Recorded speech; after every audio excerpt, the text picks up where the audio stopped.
Good morning, Fernando Valencia. Good morning to Tink. Good morning to Bella. Good morning to David Rush.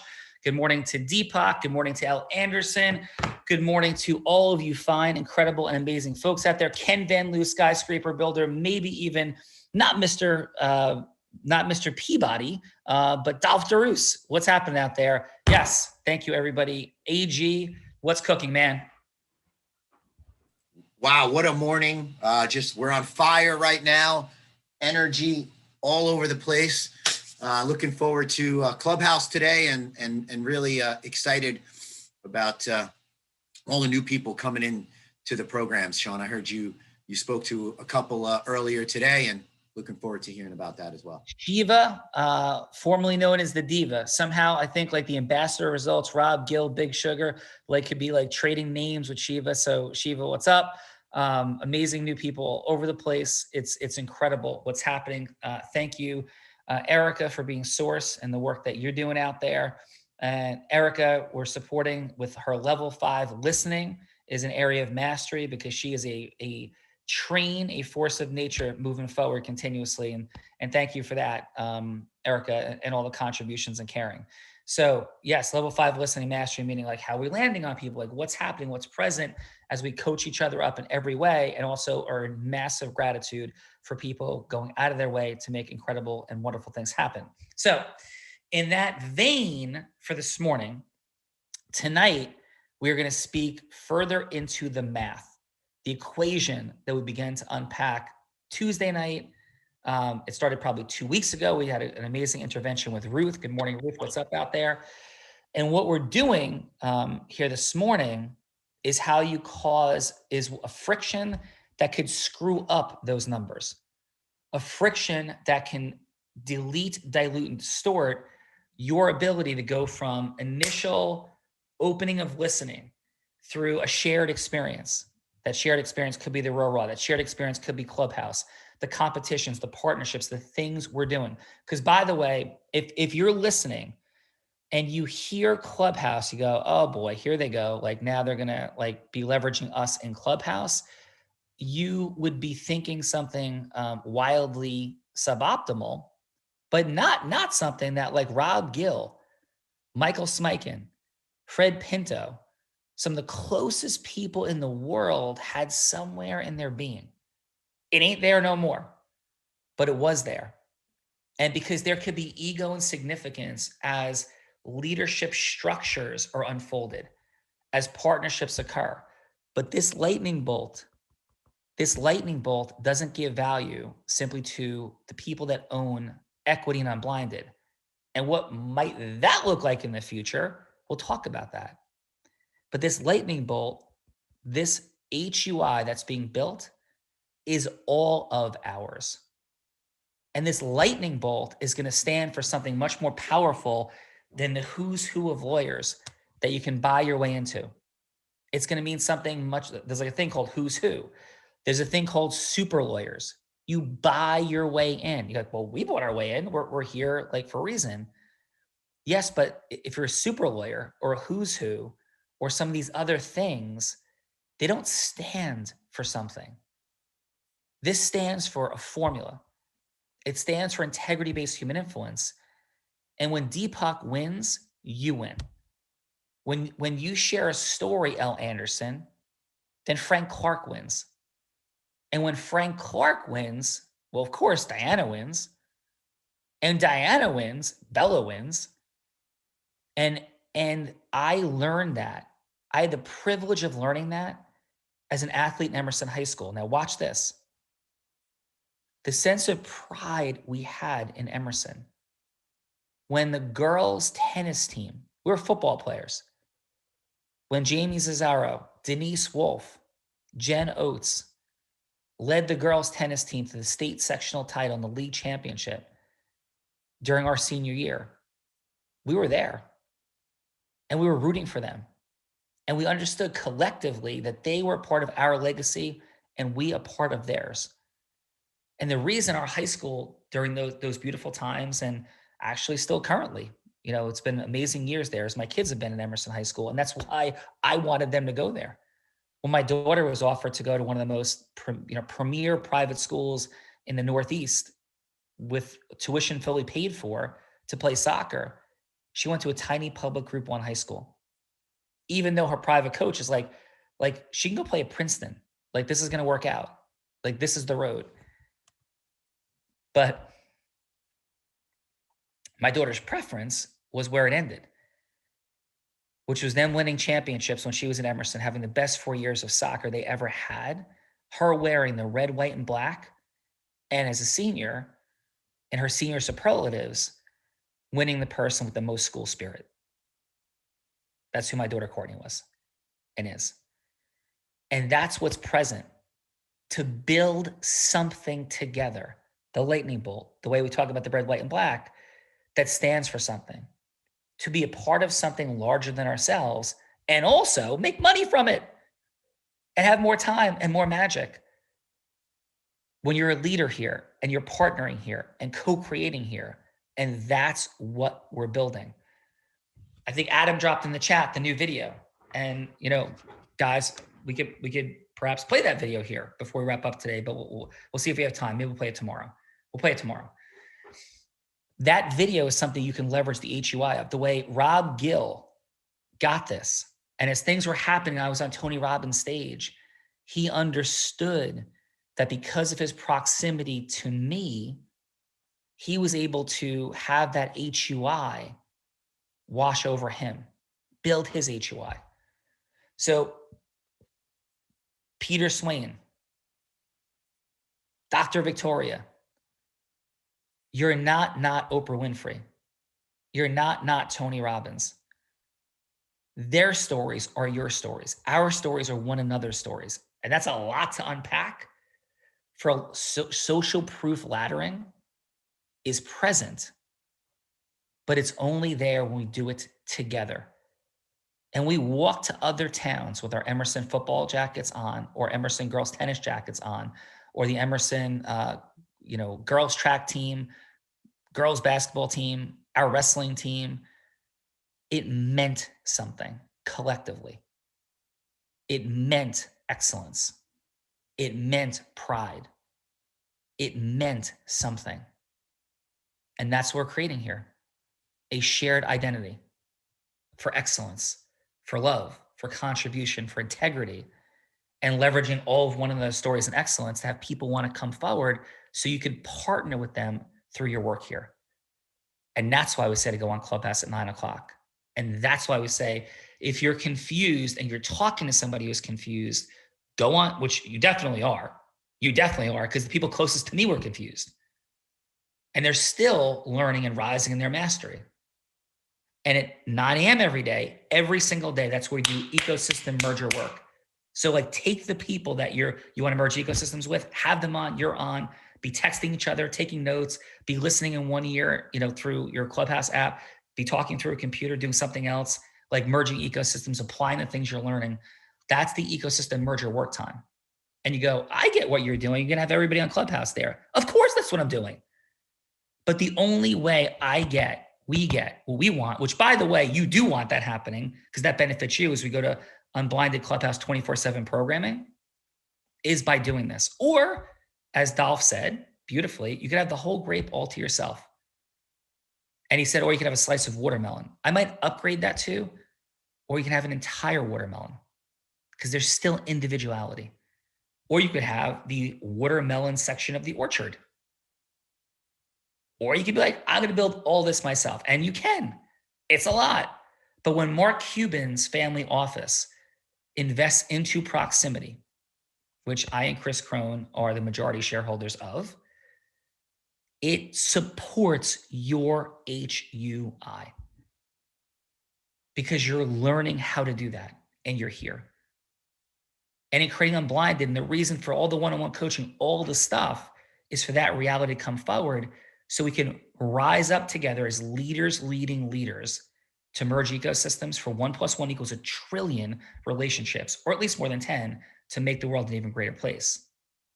And to do that, we need to make sure that we're leading in a way that's magnetic and attractive. So with that said, Fernando, you had some breakthroughs and epiphanies. And I want to share that Fernando has taken himself on at levels that inspire me, that are continuous, and they are mind-boggling. And may you only be so blessed to subjugate your ego as consistently as Fernando does and has. Fernando, what are your breakthroughs?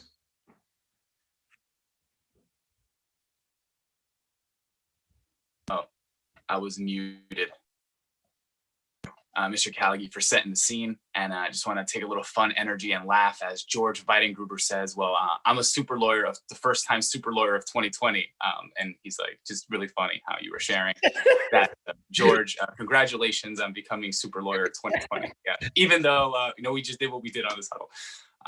So with that, Mr. Callaghy, I'm so blessed. And George, on Clubhouse today, let's have some fun with that. Yeah.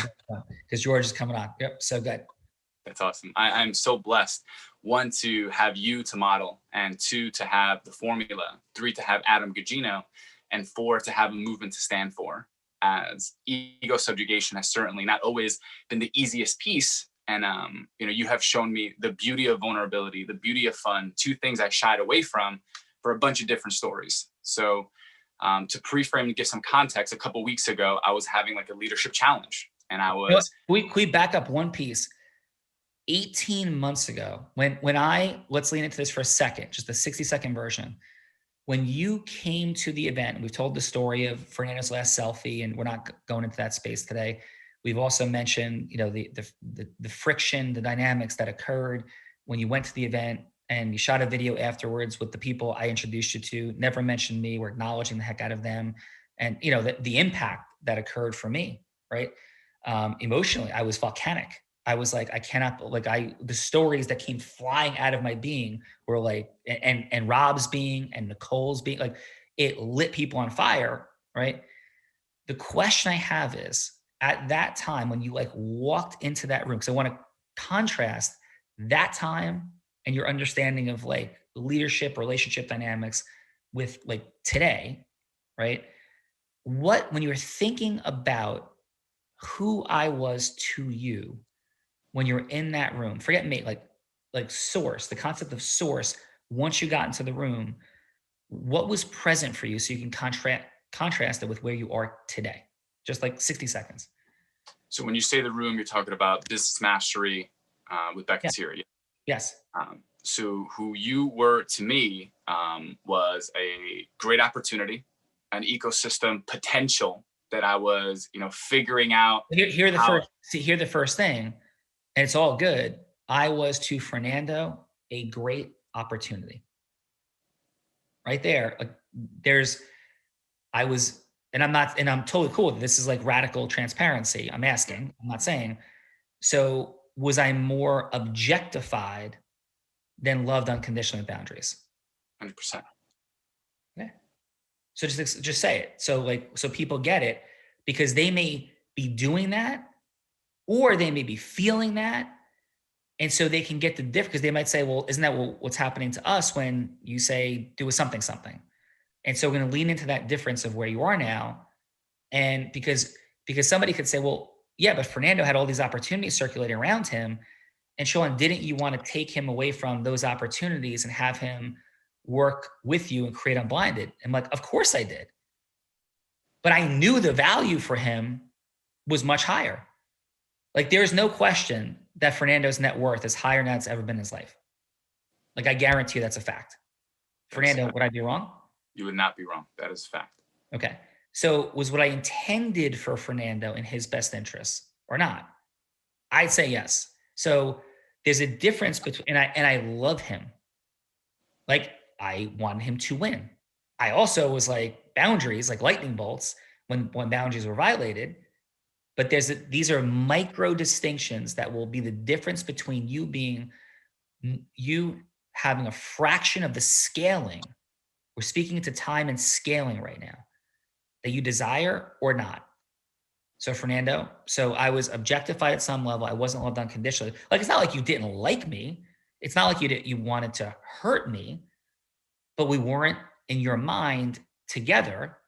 I don't know. I want to speak into it. So good. 30 more seconds on who I was to you, what was happening. Yeah, and thank you for giving me, language and a container for that. That is true. I was living in scarcity. You were, a great opportunity. And just hearing that out loud, I feel disgusted. Just even like perceiving that. And just like the whole volcanic eruption, it wasn't in my head. I was like, I'm going to objectify Sean. That's just where I was at. That was just the level of understanding, the level of mastery where I was. And that's all it was. And I remember meeting people. And so just so you can get, so I spoke to David Gonzalez yesterday. Here's what I said to him. I said, David, you introduced Bella, and Bella brought in Kayla. And like, David, thank you for acknowledging that I changed your life and that your life is now in a different place. I said, so we've done extraordinary things for each other, but I want you to know how I think, David, that in my nervous system, right, there's a meaning and a value to that that's like on the board for me. So as life, like, I'm not sure that I'm clear on who's done more for who, me for you for me yet, but it's on the board as an important question to keep in my mind and my heart, right? And I'm kind of thinking that, and I'll always weigh that a little more heavily on the other end, but bringing Bella into our lives and bringing Kayla as a part of David's source is mind-blowingly extraordinary. And what I've done for David's life is mind-blowingly extraordinary. And what he learned and what he's implemented and what's occurred for him that he's never achieved in his life, his words. And so I'm sharing it like that's a container to have. And what I think I'm hearing from Fernando is Fernando didn't have that container.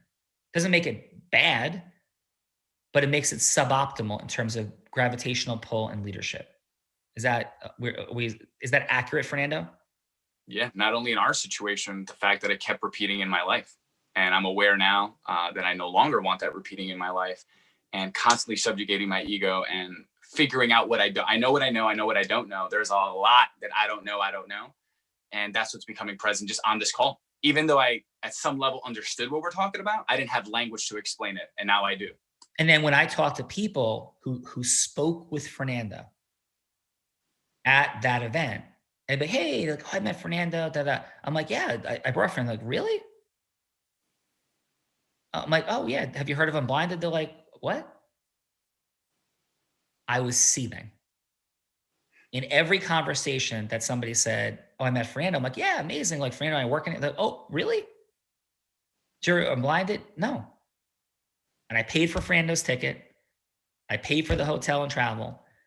And that's what we're there for. And I'm saying this because I truly don't believe Fernando was present to the impact that was having in the situation. Right? Does that make sense, brother? It does. And, this was also a story. I had a fear, and it's crazy how life works out.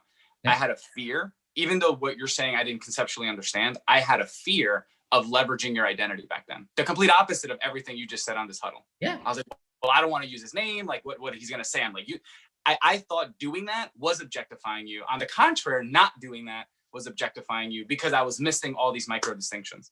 And I take responsibility because we didn't have an agreement that was clear. So in my mind, we had an ecosystem merger that was clear. I never said the words. I never said, Fernando, we're good, we're aligned, we're clear. I was just bringing Fernando and presuming that that's how he thought. So I co-created this situation without bring clarity to our ecosystem merger. Like, and how many times have you done that? I've done it a million. Let's stop doing that. Fernando, back to you. Yeah. Well, I'm like going to take my notes in a second. So all these, that was a dynamic. And, recently there's had many others, just for a little bit more context. I've had, immense pain and failures in different leadership opportunities in my life, in my fraternity, in my past intimate relationships, because of my ego, my selfishness, my, desire to, pretend, my insecurities of feeling like an imposter, all these different things I can put in a bucket. And I'm not proud of some of the leadership qualities that I displayed. And a previous lesson I learned, someone said to me, if one person says something about you, it's like, yeah, chuck it up to the air, law of numbers. If two people say something about you, maybe you should consider it. Don't put too much mind to it. If 3 people say the exact same thing about you, they're no longer the problem. The problem is you. And I was clear that I kept seeing cycles repeat. I just kept seeing cycles repeat. And recently I was in a dynamic in my leadership right here at Unblinded where I was being suboptimal. Anger was like my constant reaction. I was being a suboptimal leader, and I was seeing myself play into the same cycles that I played into the past that caused me a lot of pain. This time, I was wise enough at least to say, hey, I need help. I need help. I don't know what I'm doing.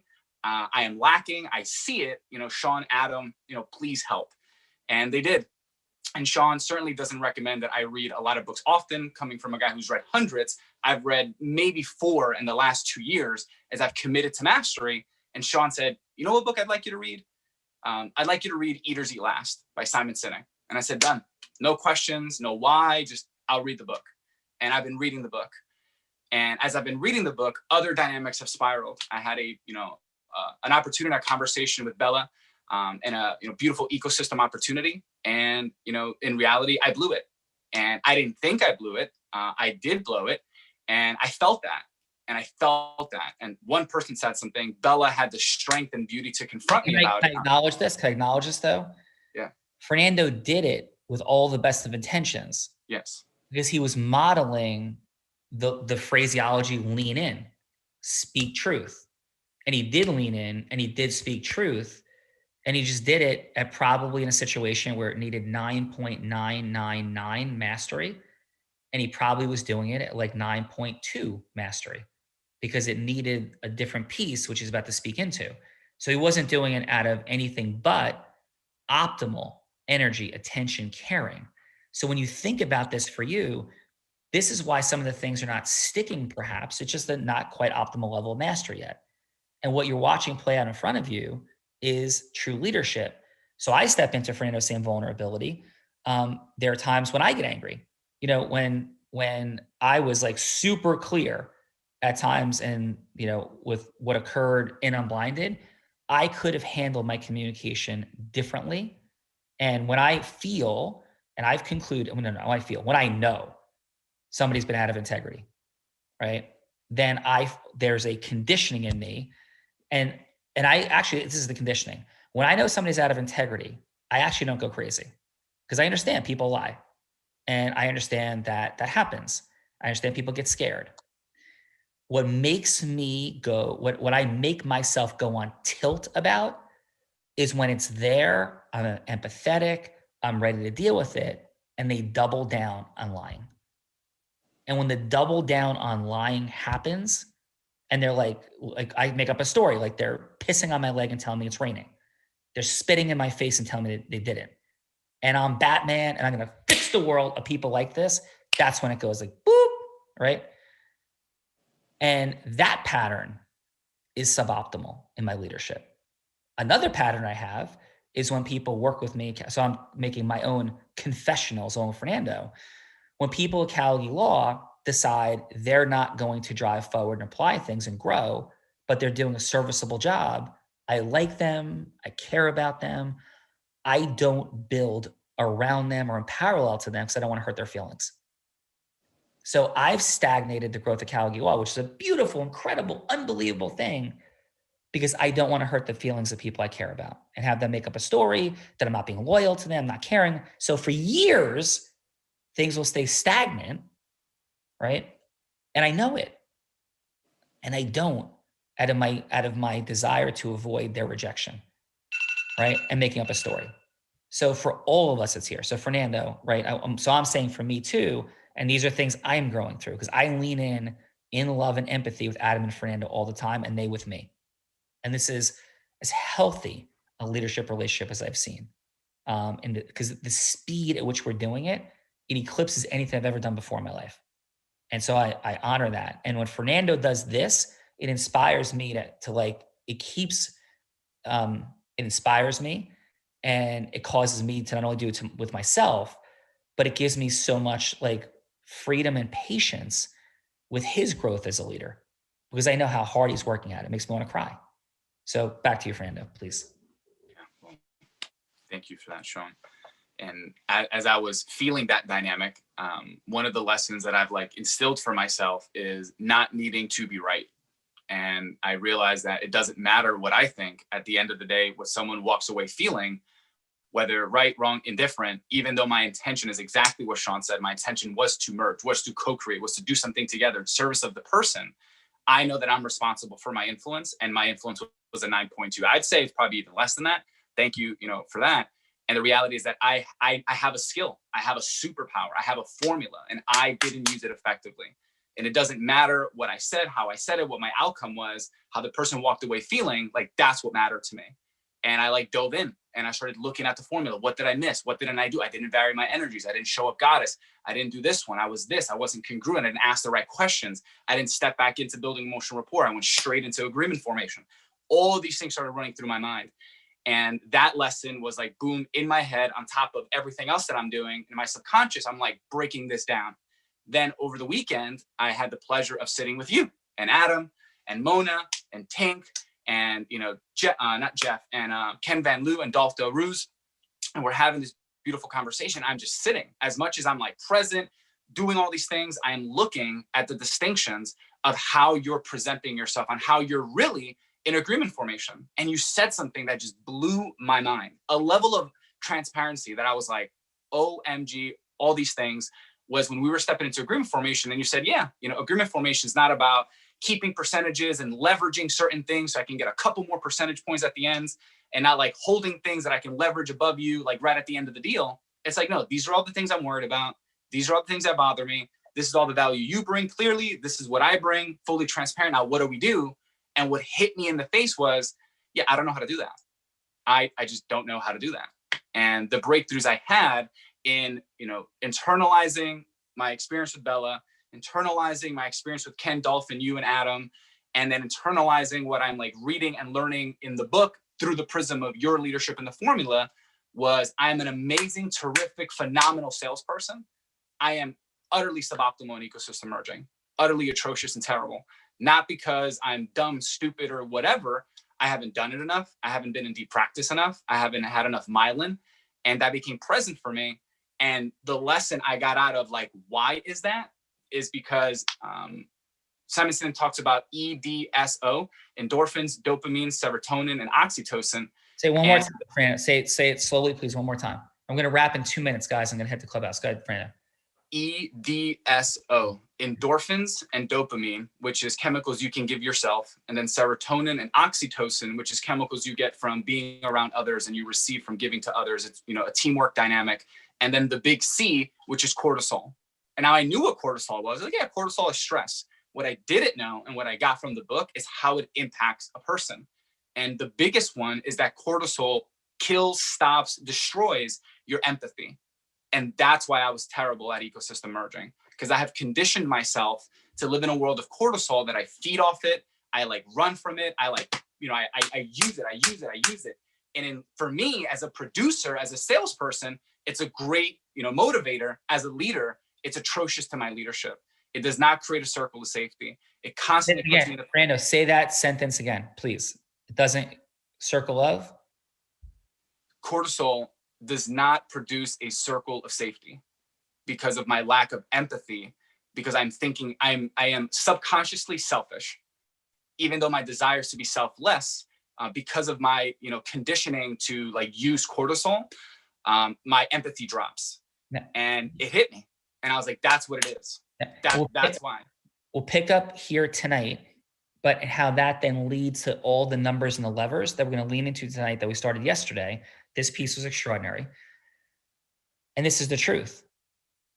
I have the alternative growth opportunity, which is I so often undervalue what I'm bringing, overvalue what the other person is bringing, and I try to rescue them from their own self. So it's like I will jump into the water and have them like flailing and hitting me in the face and head to rescue them from themselves. And then I'll go bananas when somebody's like, oh, he just wants something for himself. Because if I wanted something for myself, I would not be doing these huddles every day. I promise you, right? And yes, I want to have the maximum impact, but not for me, because because I think it's the mission that I was here to execute. I think it's what I'm called to do by my higher power, right? And so for me, though, I have to be mindful of when somebody is not ready. I can't invest time in people that are lost and confused, because Fernando, like chasing somebody like Fernando who isn't clear and who isn't seeing it where he was, Fernando did see it, and he saw it relatively rapidly over time. He had very unique skill sets, so it was extraordinary. But if you're chasing people who don't get it and think that you're asking them to merge ecosystems, to do the things you're asking them to do, to come onto a Clubhouse challenge, an influence challenge, to come on your Real Raw, if you exist in their frame and continue chasing them, right? The people who are so inside themselves and who objectify other people, they're going to have an extraordinary time understanding what the heck you're doing. And those people come back to later. They're the people to come into this movement, your movement, later, not now. And that's why you should not chase self-centered influencers. It's too much work. And you should be looking towards people who are true heart-centered leaders, because they'll get it much faster. And those self-centered people in the influencer space, there's many that are not, there's many that are, they will hurt you. Trust me. I've been there.